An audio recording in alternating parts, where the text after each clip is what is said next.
내 자녀를 인공지능과 협업할 수 있는 인재로 키우는 방법. 안녕하세요. 미래아이 TV입니다. 2023년 11월, 그러니까 작년 겨울이죠. 챗 GPT 서버가 갑자기 다운돼서 전 세계적으로 난리가 난 적이 있어요. 당시 챗 GPT를 활용해서 업무를 진행하던 많은 기업들이 큰 어려움을 겪었다고 해요. 실제로 제 주변의 스타트업 대표님들도 그날 하루 업무를 못 하셨다고 하더라고요. 이 사건에서 우리 학부모님들이 캐치해야 할 포인트는 바로 이거예요. 생성형 인공지능이 나온 지 불과 1년 좀 넘었는데 이미 직업시장에서는 인공지능을 사용하는 게 너무 당연해졌다는 겁니다. 더 나아가 보면 인공지능의 능력치까지를 개인의 업무 능력으로 당연하게 여기게 되었다는 것을 말해요. 따라서 초중등 학부모님들께 우리 자녀들을 인공지능과 협업이 능숙한 인재로 키워야 한다는 새로운 교육 미션이 주어졌어요.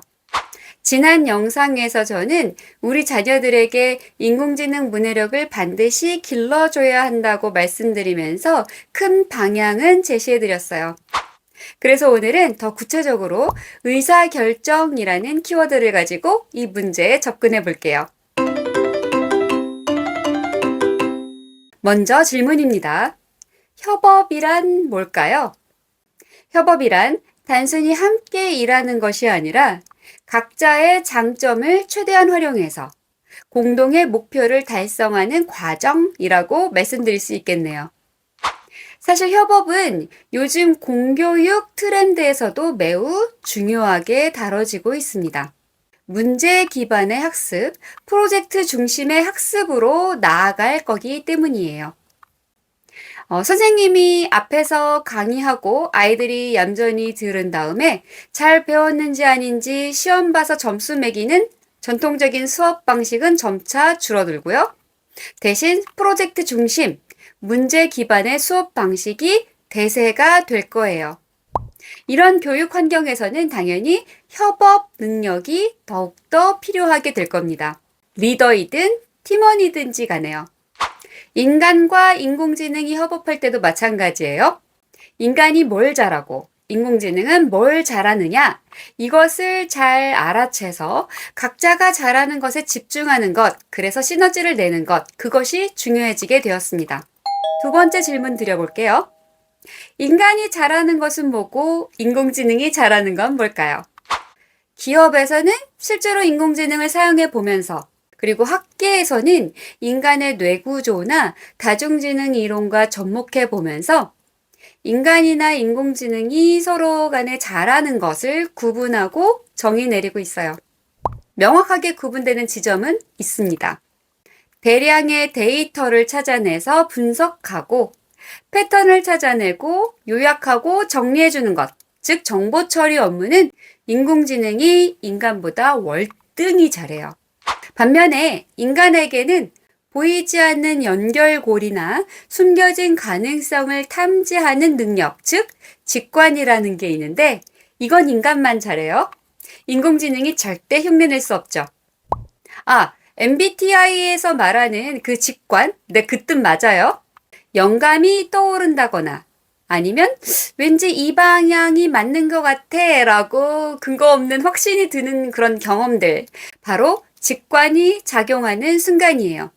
그런데 직관은 배경 지식이나 경험이 충분히 쌓였을 때 무의식을 통해 더욱더 작동이 잘 된다는 특성을 가지고 있어요.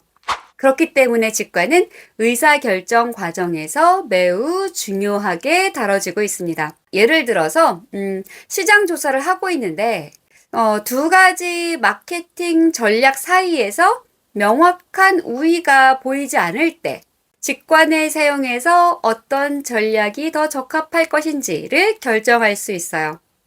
이렇게 직관은 복잡하고 예측 불가능한 상황에서 의사결정을 하는데, 즉 앞으로 나아가는데 꼭 필요한 인간만이 가진 능력입니다. 보통은 기업의 대표들이나 리더들에게 강하게 요구되는 능력이기도 하죠. 자, 정리해 봅니다. 인공지능의 정보 처리 능력과 인간의 직관이나 창의적인 사고가 결합되는 것. 이 상호 보완적인 과정이 인간과 인공지능 간의 협업에 있어서 가장 바람직한 모습이 될 수 있습니다. 그런데 제가 더 근본적인 질문을 안 했네요. 근데 협업은 왜 해야 할까요? 혼자 일 처리하기엔 양이 너무 많아서일 수도 있겠지만요. 복잡하고 예측 불가능한 상황에서 혼자만의 판단으로는 의사결정을 잘 할 수 없기 때문일 수도 있어요. 그래서 합리적인 의사결정에 대해 다루고 넘어가지 않을 수 없네요. 의사결정이란 뭘까요? 쉽게 말해 의사결정이란 우리가 매일매일 선택하는 것들을 말합니다. 아침에 일어나서 오늘은 무슨 옷을 입을까 하고 고민하는 것도 의사결정이죠. 그 선택들이 모여서 우리의 하루를 만들어가요. 협업의 결과가 좋으려면 의사결정을 정말 잘해야 해요. 그렇다면 좋은 의사결정, 합리적인 의사결정은 어떻게 해야 할까요?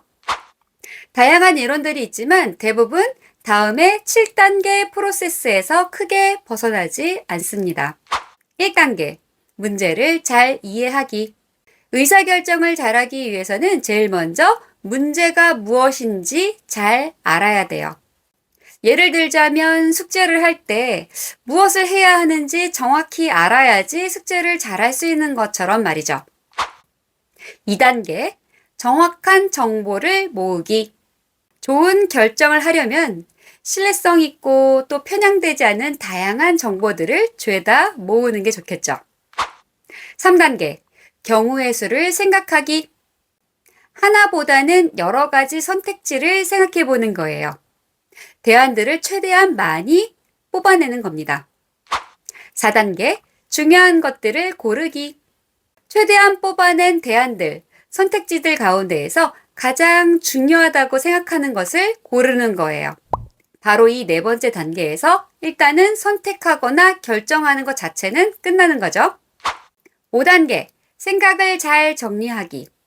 하지만 방금 내린 결정이 과연 옳은 것인지 논리적으로 따져보고 근거도 보강하면서 생각을 점검하는 단계가 반드시 필요해요. 6단계, 결정한 것을 실행하기.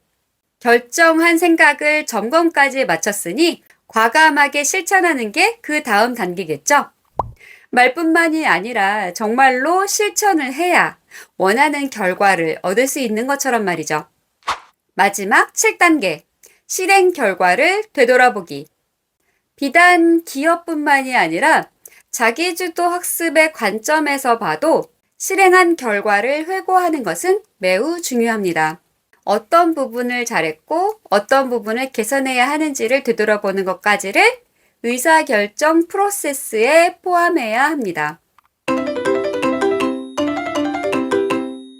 앞서 말씀드린 의사결정의 7단계를 놓고 봤을 때 요즘의 생성형 인공지능은 적어도 다음의 3가지 단계에서만큼은 한 명의 팀원처럼 제 몫을 해낼 수 있는 것 같아요. 2단계 정확한 정보 모으기, 3단계 경우의 수를 생각하기, 5단계 생각을 잘 정리하기. 이것들은 모두 요즘의 생성형 인공지능이 너무나 잘하는 것들이에요. 그런데 좀 더 생각해보면 만약 생성형 인공지능을 잘 활용할 줄 아는 사람이라면 앞서 1단계인 문제를 잘 이해하기에서도 도움을 받을 수 있고 7단계 실행 결과를 되돌아보기 하는 과정에서도 도움을 받을 수가 있어요. 그렇다면 합리적인 의사결정 과정에서 인간만이 할 수 있는, 인간이 꼭 해야만 하는 영역, 남은 게 뭐죠? 4단계 중요한 것들을 고르기, 6단계 결정한 것을 실행하기. 이 2가지네요. 속어법을 적용하고 보니 좀 소름 끼치는데요. 선택을 잘하는 것과 실행을 잘하는 것, 이 2가지만 인간의 경쟁력이라니. 이 점에서 힌트를 얻자면 우리 자녀들에게 보다 많은 배경 지식과 경험들을 쌓아줘야 되겠구나. 그래서 직관력을 키워줘야 되겠구나. 라는 어떤 학부모로서의 교육 미션이 도출되네요. 뿐만 아니라 지난 영상에서 말씀드린 바와 같이 인공지능 문해력을 길러주고 인공지능을 안전하고 또 윤리적으로 잘 사용하는 방법까지 챙겨줘야 한다는 결론으로 귀결되고 있는 것 같아요. 인간과 인공지능의 협업은 미래 인재에게 있어서 필수 역량이라는 것을 다시 한번 강조하면서 오늘 영상을 마무리할게요. 미래 ITV는 초중등 학부모님들과 우리 자녀들이 빠르게 변화하는 세상에서 성공적으로 나아갈 수 있도록 도와드리고자 합니다. 앞으로도 유익한 정보와 인사이트를 제공하기 위해서 최선을 다할게요. 다음 영상에서 뵙겠습니다. 구독과 좋아요, 댓글, 알림 설정 부탁드려요.